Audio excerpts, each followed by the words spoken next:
दोस्तों, हमारे नए नए वीडियो गीत देखने के लिए हमारे YouTube चैनल को सब्सक्राइब करें और न्यू अप टू डेट्स जानने के लिए बेल आइकन को क्लिक करें।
तारीख 18 के महीना दिसंबर में मेला भरा थे गुरना।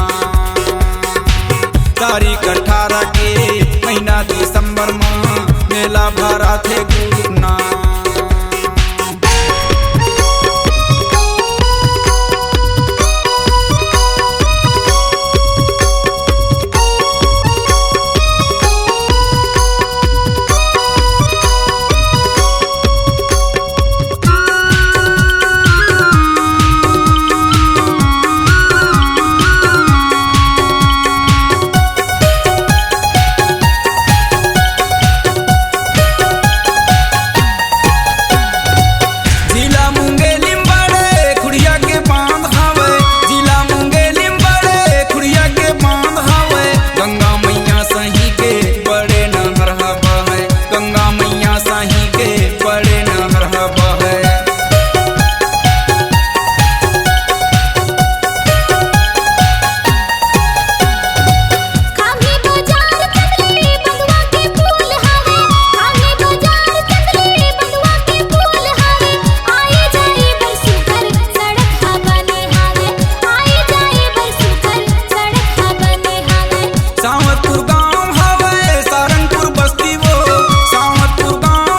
18 के महीना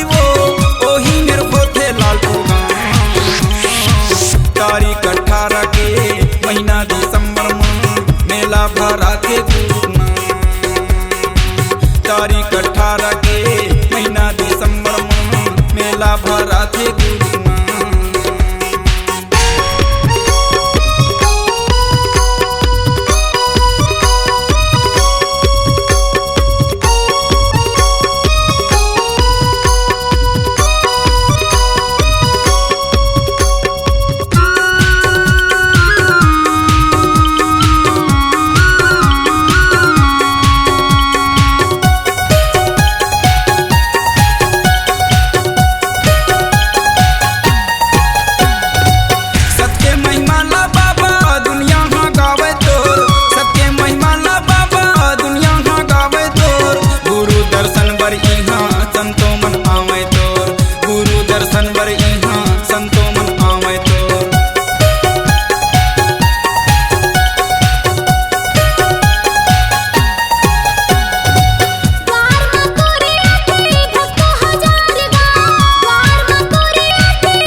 तारीख 18 के महीना दिसंबर में मेला भरा थे गुरना। तारीख 18 के महीना दिसंबर में मेला भरा थे गुरना।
भरा थे गुरु नाम। बोला देखा दी वही गाँव, मेला भरा थे गुरु नाम। बोला देखा दी वही गाँव, मेला भरा थे गुरु नाम। बोला देखा दी वही गाँव, मेला भरा थे गुरु नाम। बोला देखा दी वही गाँव। C-Log Digital Recording Studio, Cordoba. Contact number 9907119215.